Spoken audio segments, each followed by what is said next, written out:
Assalamualaikum and hi to Dr. Razliana and to my fellow classmates. Today we would like to present about decision making and problem solving.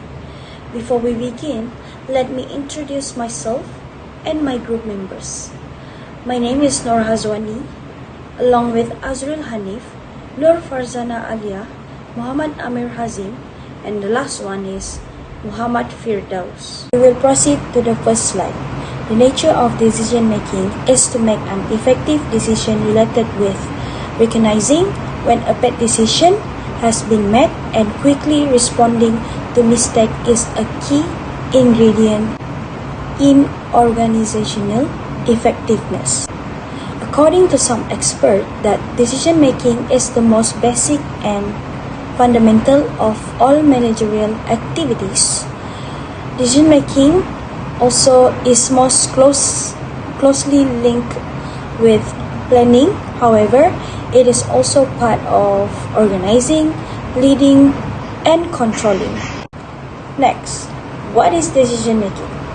Decision making is the act of choosing one alternative from among a set of alternatives.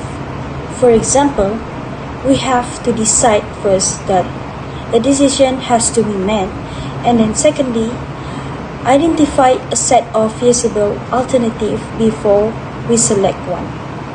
Next types of decision. There are two types of decision, which is the first one is program decision and the second one is non-program decision. Program decision is one that is well structured and exists on a regular schedule. This category includes many decisions concerning basic operating systems and procedure as well as standard organizational transaction. Non-program decision is one that is unstructured decision happen much less. This majority of top management decision concerning strategy and organizational design are not programmed. There are 7 steps of decision-making process.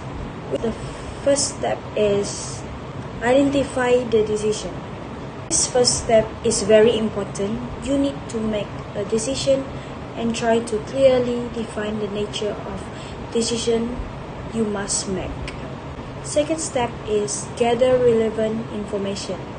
The second step is involve both internal and external work, which is self-assessment. Others is from books, sources, or people. Collect information before you make your decision.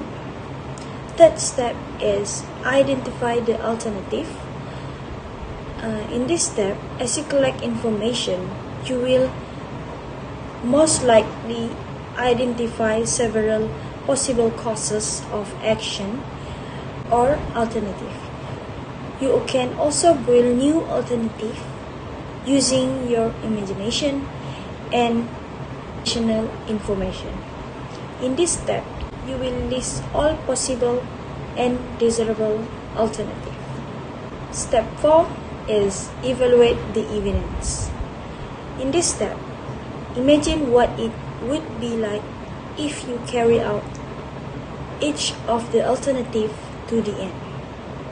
Evaluate whether the need identified in step 1 would be resolved through the use for each alternative. Finally, place the alternative in a priority order based upon your own value system. Step 5.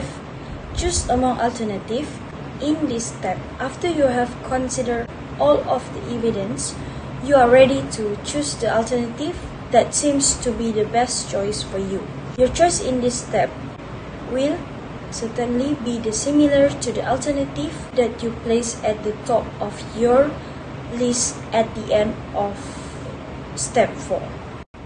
Step 6. Take action. You are now ready to take some positive action by beginning to implement the alternative you chose in step 5. Step 7, which is the last step. Review your decision and its consequences. In this final step, consider the outcome of your decision and analyze whether it met the need you identified in step 1. If the decision has not met the identified need, you may want to repeat certain steps of the process to make a new decision. Hi, my name is Azrael Hanif bin Azhar, and I would like to talk about rational and behavioral to a decision making. So, what is rational decision making? It is a process in which decision makers follow a series of procedures and processes to determine the best answer to an issue. These judgments are made through data, analysis, and logic, which eliminate intuitions and subjectivity. It is a valuable skill set to have, particularly in any sector, because humans are emotional beings.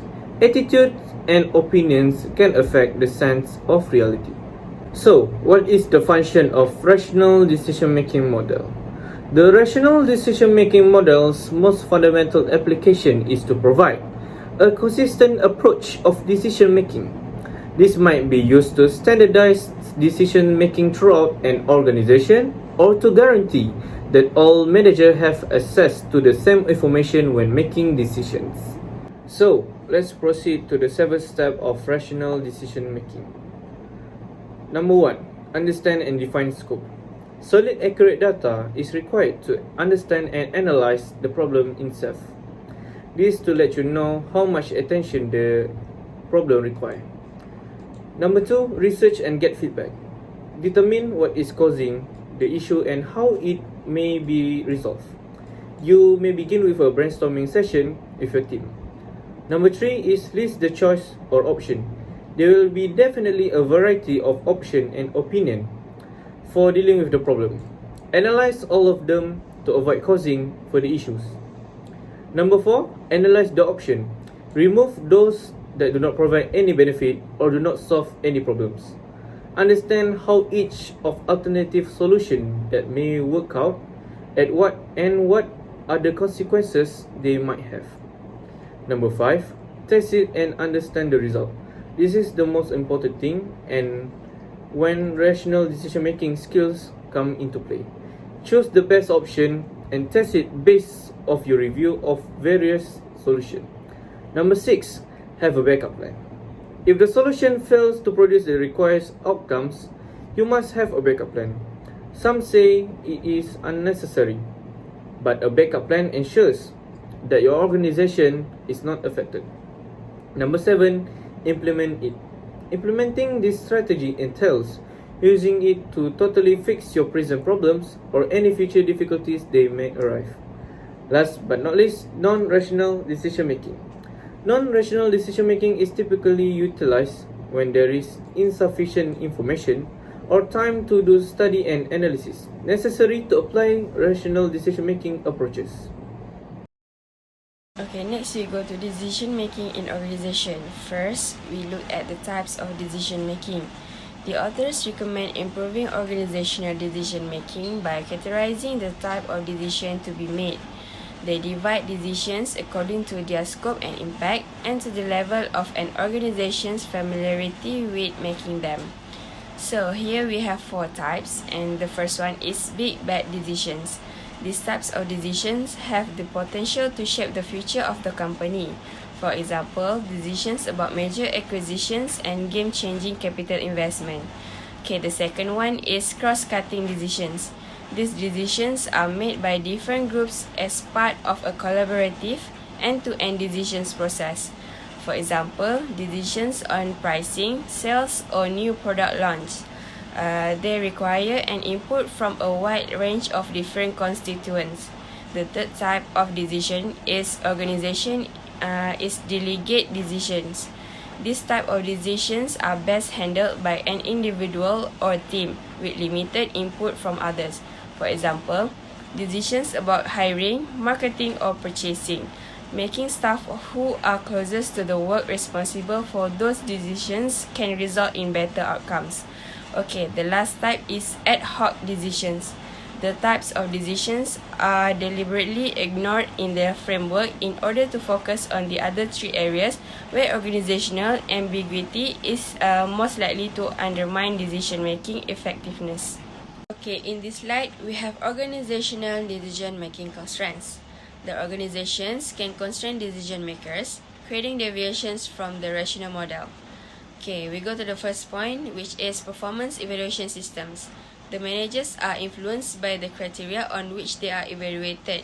If a division managers believe the manufacturing plants under their responsibility are operating best when they hear nothing negative, the plant managers will spend a good part of their time ensuring that negative information doesn't reach them. Okay, the second point is reward systems.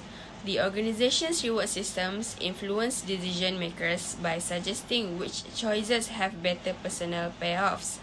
If the organization rewards risk aversion, managers are more likely to make conservative decisions. The third point is formal regulations. The organizations create rules and policies to program decisions and get individuals to act in the intent manner. In doing so, they limit decision choices. Okay, fourth point is system-imposed time constraints. Most of the important decisions come with explicit deadlines. For example, a report on a new product development may have to be ready for executive committee review by the first of the month.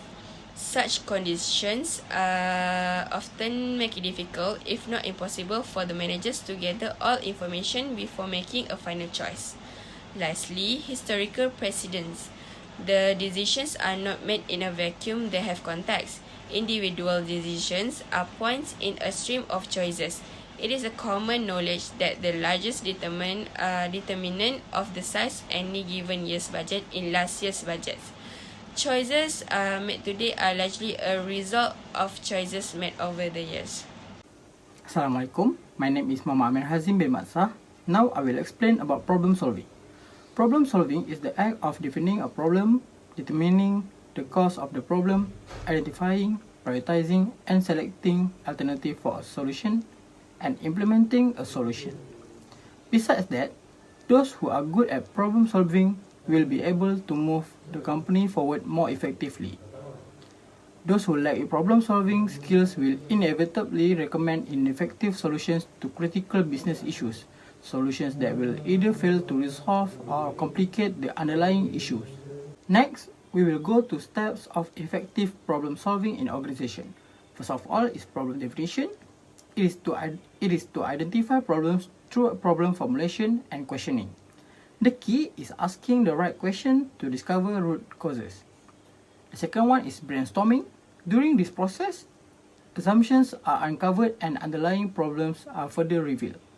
Also, this is an opportunity to collect and analyze data. The third one is selection. Decisions are made within the group to determine the appropriate solution and process through creative selection. For the fourth one is development. Once the group has formed solutions and alternatives to the problems, they need to explore the pros and cons of each option through forecasting consequences. The next one is action planning. Develop an action plan to implement and execute the solution process. And for the last one is assessment. This is the final stage which is require an evaluation of the outcomes and results of the solution process. For the case study, we chose football match which is Negeri Sembilan versus Johor Darul Takzim. The first problem is during the 90 minutes of the match, Negeri Sembilan players were seen several times trying to delay the time with many injuries suffered by the players. Negeri Sembilan goalkeeper Shihan Hasmi was among those who stole the spotlight, cleverly looking for opportunity to slow down the game. Because of that action, the match referee makes a decision and gave an extra time of 10 minutes in the second half of the game. This was seen as not favoured at all by NSFC coach K. Devon, who saw the extra time as the best opportunity for JDT to score a goal. Next problem is Matheus Alves making a rude protest against the match referee. The unprofessional actions of some Negeri Sembilan's players were also recorded when each of them was angry with the referee's actions, giving them extra time that was too long. The incident happened after the final whistle was blown and referee decided to give Matthews Alves a red card. Last problem but not least, Negeri Sembilan's goalkeeper is seen trying to make a deal with the ball picker to slow down the time to pick up the ball. Because of that action, the match referee scolded the ball picker and the match went on as usual.